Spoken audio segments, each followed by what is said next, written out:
Bismillah, wassalatu wassalam ala Rasulillah. All praise is due to Allah, and may Allah's peace and blessings be on the last messenger of Allah.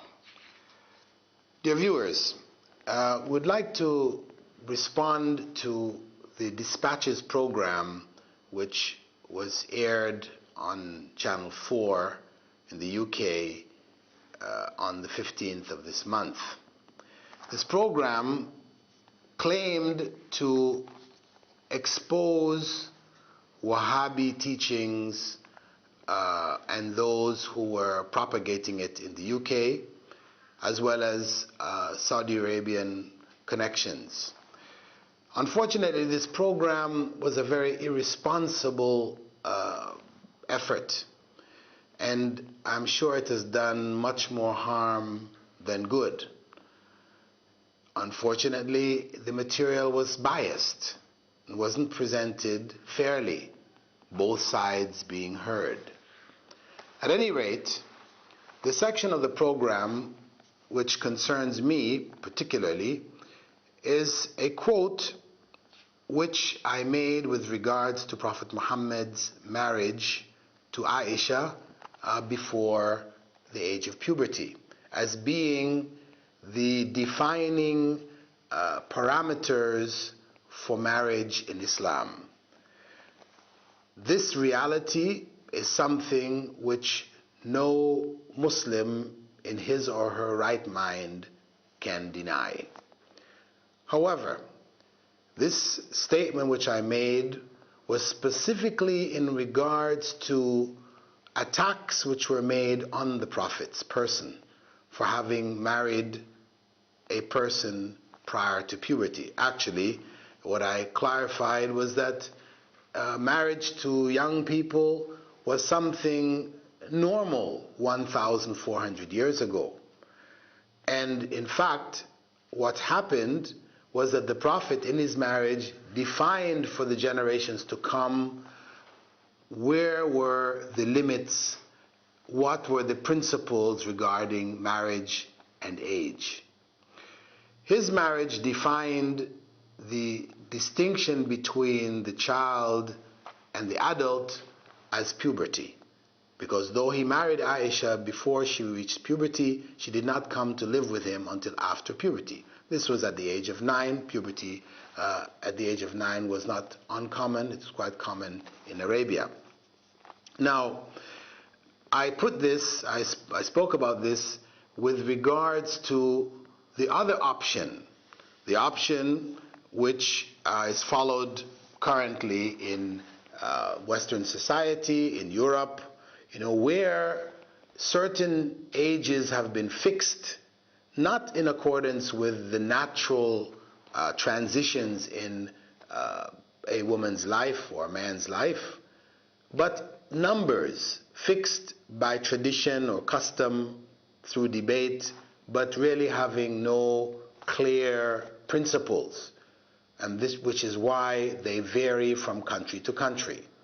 So while in Holland the minimum age for consensual sex, and this is not marriage, of course in Islam there is no such thing as consensual sex outside of marriage, but Western society has chosen to accept consensual sex outside of marriage. The law in Holland is 12 years. A male or female may have sexual relations with somebody older than them, and it's considered to be legal at the age of 12. In Italy, it is 14. In France, it is 15. In Germany, it is 16. And in Ireland, it is 17. And in the UK, it is 18. 18 is for homosexual consensual sex.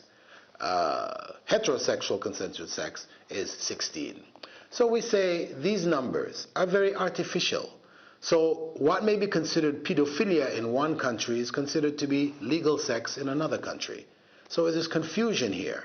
What I pointed out was that Islam clearly defines for us the parameters. Puberty is the transitional point. This is the natural dividing line. This is when a woman can now conceive. This is when a young man can produce the sperm, which is a part of the conceptional process. So this, as I said, Muslims should not feel shy about, shouldn't feel, in any way compromised. This is the natural parameter set by Islamic law, and it will stand for all times. However, I did point out, and I have always pointed out, that Muslims living in non-Muslim countries are obliged to follow the laws of those countries. So if the minimum age is 16 in Britain for consensual sex, and it is accepted for marriage, the age may not be 16 for marriage, but consensual sex, there's a distinction made, then they are obliged, Muslims living in England, obliged to follow those laws. If they don't agree with them, if they want to change them, then it should be done through due legal process. If they can't do it, and they're not satisfied, and they prefer to be able to practice the marriage laws as permitted within Islamic Sharia, then the next option is to emigrate. I do not promote the breaking of the laws of the society in which they live. The second point, which was mentioned in the letter sent to me by Andrew Smith, who headed the dispatches program, and I did respond to the first point, but when it was shown, it was only my saying, according to them, that it was out of context. But obviously, as you have heard, there is much more to it. The second point was that because the research is on Wahhabism as being taught, according to them, from the universities of Saudi Arabia, they asked me to confirm that in fact I was trained in the Islamic University in Medina, trained in my Islam there. And I pointed out to them in my response, my written response to them, that yes, I studied Islam, and if you want to call it trained, yes, I was trained in Islam in Saudi Arabia in the Medina University, but I was also trained in Islam for my PhD at Wales University in the UK. So if you're going to mention one, mention the other.